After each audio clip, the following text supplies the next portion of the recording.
I've been building guitars for about past 8 to 9 years now. Really what got me to like the guitar is you finish your instrument and then you play your first strum of the chord. I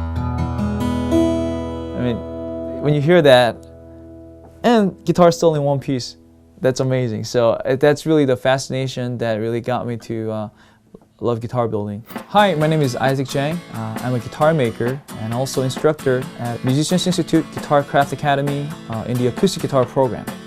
The teaching method that I go about is just like the old school times.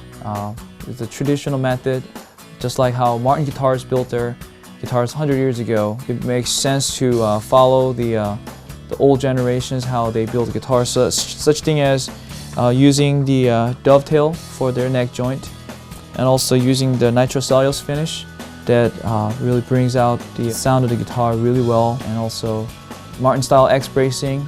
These are some of the things that really play into the sound of the guitar and also the structure of the sound. So all the woods that I get from my suppliers, I have them sit in my shop.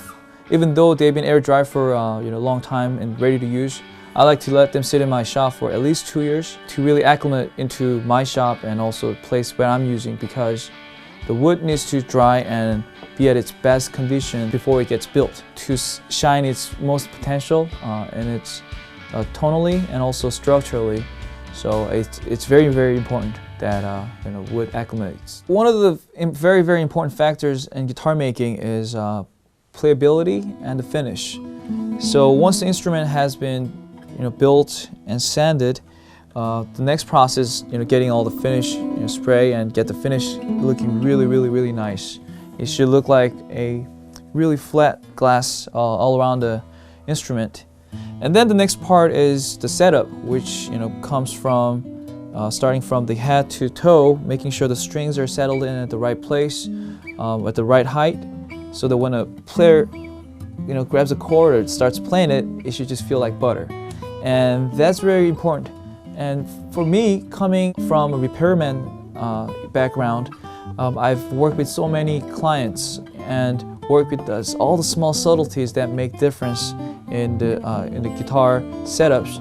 So making sure there's this part here called nut, comes as optimal as possible, and then also same here at the saddle height, it needs to be at just a perfect height.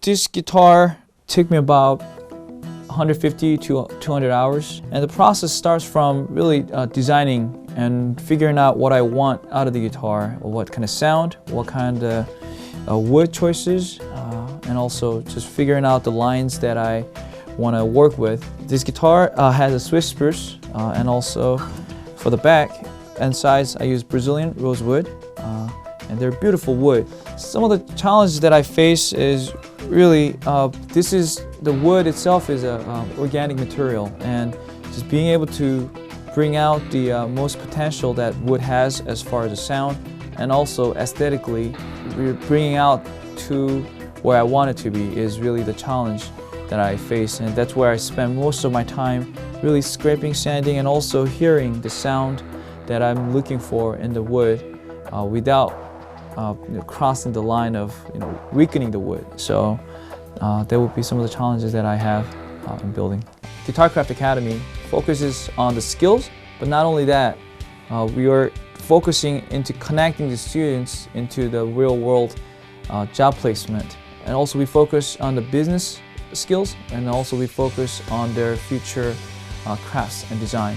So I think it is really great for students to come and learn and take these courses here. First, to explore if they really like what they're really interested in, and then also if they really like it, being able to push forward and make instruments, and then be able to create your own guitars.